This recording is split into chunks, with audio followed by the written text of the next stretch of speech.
गड्याला रोज टेम्प्या मारा, इकडून मारलं तिकडून, तिकडून मारलं तिकडून, तिकडून मारलं की तिकडून, म्हणजे लागलंच नाही, या भागात मारायलाच पाहिजे होतं. म्हणून शहाण्याला शब्दाचा मार असतो आणि गद्याला टेम्प्याचा मार असतो. तुम्ही ठरवायचं तुम्ही शहाणे की गद्या, की आम्ही ठरवणार कोणी नाही. मी तुम्हाला त्या दिवशी सांगितलं गाढवाचं उदाहरण.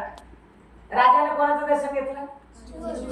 मग त्या चिवरात असलेला गाढव आहे तो काय तो त्या ठरवायचं. आम्ही कोण ठरवणार आहे? आमच्याकडे काय जबाबदारी आहे? आमचं काम आहे प्रशिक्षण देणे. घेणं किंवा नाही घेणं हा तुमचा प्रश्न. आमचं काम आहे तुम्हाला देणे. दिल्यानंतर त्याचं अनुकरण करावं किंवा नाही करावं, त्याचा आदर करावं किंवा नाही करावं, त्याचा सन्मान करावं किंवा नाही करावं, त्या सन्मानित मार्गाने जावं किंवा नाही जावा, किंवा माझ्या जीवनामध्ये ते सन्मानित वागावं किंवा नाही वागावं, हा तुमचा प्रश्न राहिला. आता आमचे प्रश्न सॉल्व्ह झाले. आमची जबाबदारी संपली. आमची जबाबदारी फक्त 2 दिवस बाकी आहे ना.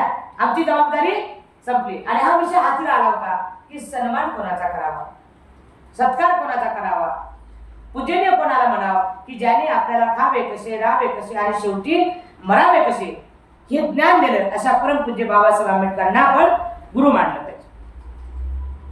सम्यक संबुद्धांना आपण गुरु मानलं पाहिजे. ज्या आईने आपल्याला जन्म दिला त्या आईला आपण गुरु मानलं पाहिजे. ज्या वडिलांनी आपल्याला कष्टाने मोठं केलं त्या वडिलांना आपण सन्मानित केलं पाहिजे. आणि ज्या गुरुने तुम्हाला प्रशिक्षण दिलं त्यांना आपण सन्मानित मानलं पाहिजे. डेडलाईन ठेवली पाहिजे. आय थिंक तुम्हाला कळते की नाही माहित नाही, परंतु ती डेडलाईन तुमच्याकडे असली पाहिजे की मी या तारखेपर्यंत माझ्या सर्व बदल करेन. बदल करेन म्हणजे तुम्ही सन्मानित आहात, तुम्ही सत्कार करताय, त्या वाक्याचं पालन करताय, त्या वाक्याचा आदर करताय, त्या संगतीचं तुम्ही पालन करून तुमच्या जीवनात अवलंबन करताय. त्याला आदर म्हणतात, त्याला सन्मान म्हणतात, त्याला सत्कार म्हणतात, त्याला पूजनीय.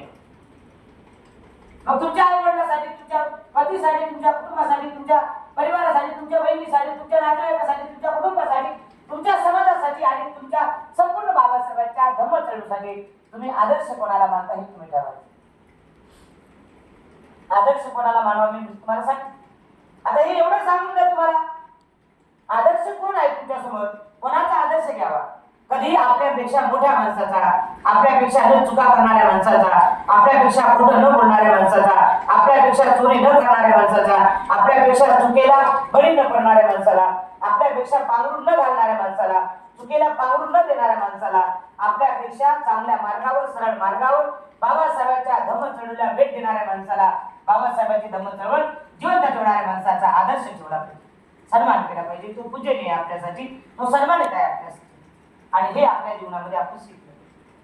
या बेसिक प्रशिक्षणाचा अर्थच तो आहे की आपण आदर सन्मानित जगलं पाहिजे.